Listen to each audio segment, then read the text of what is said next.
And welcome back into, well, not welcome back in, welcome to, see, we do this right after the show, so it just feels like another segment to me. But this is our overtime segment. Welcome into SportsSource.tv. Glad to have you here. This segment brought to you by Smokin' Joe's, 2 locations.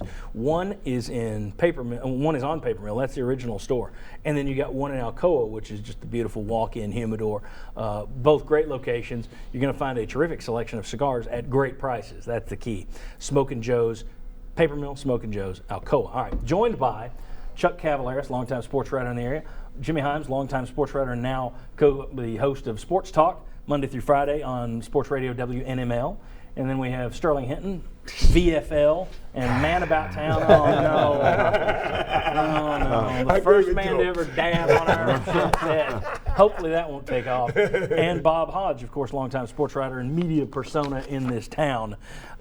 We talked a little earlier about, early in the show, about the scrimmage. You know, you call it the orange and white game.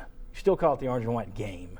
Sterling, you got a feeling on that. I don't have a problem with what they did, but I think you might have the right idea, and that is? My thing is, you know, you got a game, you got 15 practices, 5 rim pads. The game counts as 1. Your body's not as prepared to take those game-type collisions when you only have 15 practices, only 5 pads. When I played at UT, we hit for 20. And trust me, I know about getting hit for 20 practices. But I think it needs to be a situation where maybe they can give more fan day time and less game time, and then make it more of a real type game situation scrimmage versus a true scrimmage. Because you got to worry about safety of the players and keeping them healthy for when it really counts in August, September. But the other thing that you mentioned, I love it, when you guys talk to me ahead of time and I throw back to it and you guys don't go there. You said change the name of it. If it's not a game, don't call it a game. Don't call it a game. Our pregame show, we called it the Orange and White Festivities. We really did, because it is not a game. Well, and Butch Jones referred to it a little bit, saying it's a festival. Wasn't that the word he used? Yes. But see, it needs to stop. If you're going to put a big logo on it and everything, take the game out and just make it the spring festivities or whatever. It's almost to me like now you've got an added element because you got 2 hours on the SEC network. You got to put something on there. Every team has got the 2 hours, and then they replay it. So whatever you put on there, I guess it needs to be worthy of that airtime. Well, and see, I watched part of the Kentucky scrimmage, yawned. Watched part of the LSU scrimmage, yawned. I'm not entertained by scrimmages on television, as we've always said in a spring game. Okay, your offensive line's running all over your defensive line. Is that a great sign for your offensive line, or does that mean your defensive line stinks? You don't know.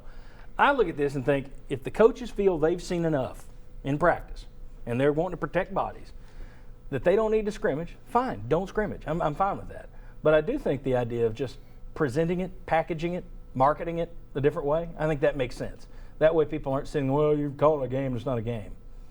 Let's call it something different. Now I don't mind kind of watching a scrimmage. Now, would I watch Kentucky scrimmage? No. Would I watch LSU scrimmage? No. Would you go over to Tennessee scrimmage or just watch it on television? Would I go over to Tennessee scrimmage? That's not a fair question. I thought so. There you go. Because it's turkey season, and so I'm probably going to be more likely to be hunting TiVo the scrimmage and then come back and watch it. But I will pay, and it's just like I was saying, I TiVo'd yesterday, came in, I'm sitting there watching stuff, and it doesn't hold my interest as much as a scrimmage format. Maybe you could do, one of my suggestions would be kind of like just run the clock. Have like either a quarter or a half. Well, they did. They had the clock running. I mean, but just not nonstop to me. And just that way, maybe you can give a little bit. But if you can't scrimmage like a program, Carson Newman, I keep saying that, then you've got so many people out hurt that to me, that the number one priority is not to get anybody else hurt. And just to reiterate once again, whenever Chuck says scrimmage Carson Newman, you can't. You can't. So just to underline that. Well, that could change. No, it has nothing to do with Tennessee. Yeah. Tennessee I wouldn't even have a clock. I'd script plays. I'd script things I want to do. I'd want to work maybe on third and goal situations. I might want to try to throw the ball down the field a little bit a few times. Just work on things that I think I need to work on. But when I go to a scrimmage and watch situational stuff, what was I looking at yesterday? I was looking at Drew Richmond at left tackle.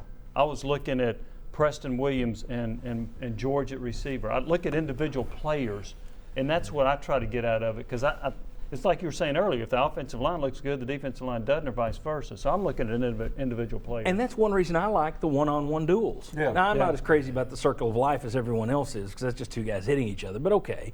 But the skills competition as far as your quarterbacks can be made a little bit better. The one that I find more telling, where you saw Jeff George all of a sudden pop yesterday, I think those one-on-one receiver versus DB matchups, there's value in that. I'm not going to see them run 15 of those passes during a scrimmage. So in this, you're just one after another, one versus one word. To me, that has value. I think Chuck also nailed it earlier when you're talking about you got the 2 hours on SEC Network. Part of this is recruiting. It's just a big recruiting tool. I mean, exactly. And you've got a very good awareness. Like a lot of us, Bob says, we may not watch, or I'm not going to watch the Kentucky scrimmage, but you know somebody over there at Tennessee is watching and thinking from a recruiting perspective, what are they doing? How does their 2 hours look? What can we do so we one up that? Or we're not below that in terms of the presentation. Sterling, I think we got 100 kids over there, and they're sitting there and they're thinking, wow, Butch Jones and all these fans in here are going to be, that could be me next year, that they're singling out. Everybody focused on me. You have another player who's doing the Michael Buffer stuff before the circle of drive. I mean, after they get these guys, they don't just name them captains. They hand the mic around. Everybody gets to talk. I just think that is a better, if you watch a scrimmage, now maybe you get more out of it watching the football of a scrimmage, but if the coaches don't feel they need it, I think you do more to show off your players individually in this fashion than you ever do in a scrimmage. I mean, I bet just if you took Joe Random Public and made him watch the Tennessee scrimmage and the LSU scrimmage back to back, he can name more Tennessee players today than he could LSU players because they were single out. That's fair. Now, you could then argue, what are you doing ego-wise with bringing all these guys in and telling them they're number one? But that's recruiting. So anyway, all right. I mentioned this in the show. We didn't have time to talk about it. You know, there's still the debate whether Tennessee should settle or shouldn't settle. They're saying they're not going to settle. They're saying they're ready for it. I spoke to somebody in the administration over there who said it's at least 2 years, probably 3 years is what they're preparing for, this lawsuit thing. And every week or so you get another leak, and this recent one didn't look good. You know, we talked about it right here, said, look, coaches get calls like this. It happens. Big businesses get calls like this. I mean, if you've got one of the big industries in town, cops are going to have to, they'll give a courtesy call. But the 4-hour thing, getting the call 4 hours before the investigation even touched those players, that doesn't look good. So we got this lawsuit thing still out there. Should Tennessee settle? Should they not? The Kobe Bryant thing sort of amazed me because the rape settlement that he had, nowhere. Nobody was talking about it. There was one tribute after another to Kobe Bryant at the game on ESPN all day. It was Twitter all over the world, Mamba Day. Everything was about Kobe Bryant. Does that change your thinking, or do you think Tennessee is paying any attention to that going, maybe a settlement won't smear our name forever? Or no? Do you think they're paying attention to that or no? I say no because that's one, to me, it's one isolated case. It was mainly one incident, and it happened several years ago. From what I've heard, Tennessee is looking, the criminal part of this needs to be resolved before we think about anything else seriously as far as a settlement. So that's just where I think it stands. And unfortunately, the Williams-Johnson case is still on hold. Yes, until at least later in the summer. I'm with Chuck. I wouldn't really pay attention. I think it's an individual versus an institution. And so I think it's a bigger deal for an institution to say, okay, we're going to settle this, because I think that smears you for a long time. I will say this, I was bothered by all this praise with Kobe Bryant. Maybe I was the only one. No, I'm not a big fan of Ray Lewis because I think he did some stuff years ago. I'm not a fan of a lot of people that have done things that I remember. Maybe that I'm not looking at the big picture with what most people are looking at, but from my perspective, I don't like it. Now, again, I'll say this. If I'm Tennessee and I'm doing discovery and I find I violated Title IX, then dadgummit, I am going to settle it. But I remember in the Duke lacrosse case, those players by many were told, you need to settle this, you need to put this away. They didn't do anything wrong, and they were cleared. And how stupid or how bad would it have looked if they had settled whenever they were cleared of this case? And if you watch that 30 for 30, it's pretty eye-opening. Yeah. Fair enough. And then you also have, there's two other schools. Florida State settled theirs. They're out of the news. It's like theirs is old news. Baylor settled one before it ever got started, and then another one came right after. Now they're getting hit with the Title IX deal. So every case is different, right? I think. Yeah, but I do too. Your thoughts on the Kobe situation, does that at all change any of your thinking? Well, it didn't change. You're pro settlement It didn't anyway, change my aren't you? mind because I think you ought to settle, because I don't think Tennessee's going to win. Because I think this Title IX stuff, and let me preface it with, I think the Title IX stuff is all just a fuzzy, misty bunch of a mess. I think Tennessee Nice idea with poor implementation. is trapped in something that I think that these lawyers could probably go to a lot of different schools, and they're going to get the school in the same way. And I think where Tennessee's going to have a problem, this stuff is not even really written down. It's right. almost like it's more art than science. Yes. And I think Wow. that's It what's is. going to make it hard for Tennessee to win. And I think what's going to happen is eventually this is going to be reformed. Unfortunately for Tennessee, you're going to be the one that's out there before the reforms come. This time next year or maybe the year after, this stuff may not even be eligible to happen because they finally put pen to paper and said, this is what we mean, not a bunch of just fuzzy, misty crap. I think I agree with everything you just fuzzy said. and misty is a legal term. Because of that legal term, that's another reason I wouldn't settle. But see, It's Fuzzy and fuzzy right misty, now. so you don't know. yeah, but see, I You think don't it's know. just, to me, and it's just looking at it from different perspectives, I think it's going to make Tennessee hard for Tennessee to win regardless. Because you're kicking at a goalpost that somebody keeps moving back and forth across the back line. Well, I mean, O.J. Simpson, Yes, exactly. the evidence was all there, Exactly. but he didn't get put away. So you can go in and have the case and still not win it. There's a risk, whatever they do. If they settle, more people could come and complain. Some people are going to use that against you for a long time. Don't know how long it stays in the press and works. If you don't settle, you run the risk of doing this for 3 years, taking a beating every other week for 3 years, and then losing anyway. So there's no good answer. Your thoughts? My thought is simple. I'm having faith in my athletic director, Dave Hart, to make the right decision for the school. Simple. I mean, I don't have all the information they have, but that's a privilege. And I believe we have the right people in place to handle what's best for our university right now. Okay. I believe. So you trust Dave Hart. You don't have a feeling on whether or not they should settle or not. No feeling whatsoever. None whatsoever. But I know if it were me and I didn't do anything and somebody came at me, I'm not settling. If you That's just for hold sure. that Hey, out. look, call it what you want. Call it what you want. I'm not holding. I'll smile.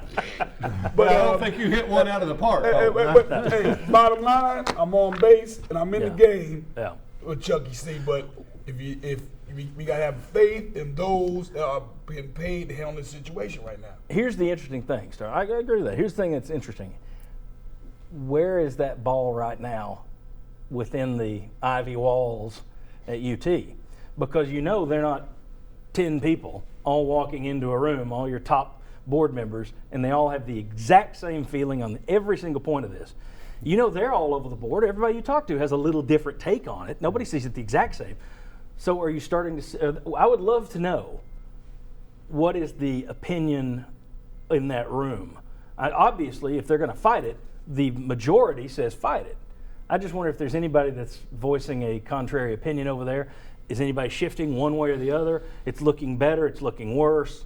Do they freak every time this comes out? That's what we don't know, and I think that's fascinating because we look at it as it's Dave Hart. It's more than Dave Hart. It's It's the much board more of than Dave trustees. Hart. It goes way out. Yeah, it's much more than And what that. you need is the scenarios. What happens if? What happens if we fight this and it goes on for 3 years? No matter what, somebody still loses. To your point, and that tide could shift as evidence comes forward. Yeah. They may look and say, wait a minute, we got this, and this, we didn't know about this, we need to settle. So that could depend on what evidence is coming forward. My opinion would also be a little bit different if we were talking about beyond a reasonable doubt. But since we're just talking about a preponderance of the evidence, and I have just read how this situation that we're in, how it came about, and it's craziness.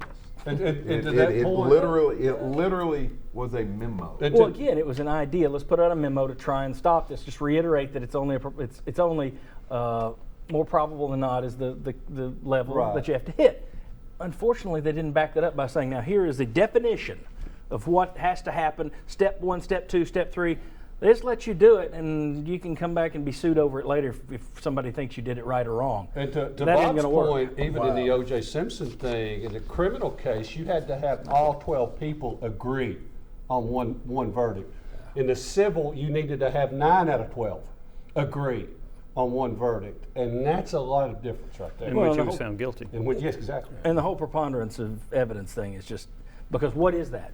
Are you sitting there and there's like, well, there's 77 pieces of evidence, and 44 of them say no, so I'm going this way. Or do you say, there's a big mountain of stuff here. I believe something was going on. And is it different for each individual? And it will be. Somebody may say, ooh, you're calling guys 4 hours before. You had this issue and that issue. Those are the only 3 I need to see guilty. So, I mean, you don't know what they're going to say. Right. Have you served on a jury? I have not. No. No. I have. It can be scary. I bet. I go back to what I've said. I was a foreman on a jury, and it was interesting discussions and debates. If you think it's tough being in the jury, you ought to try being a defendant. All right.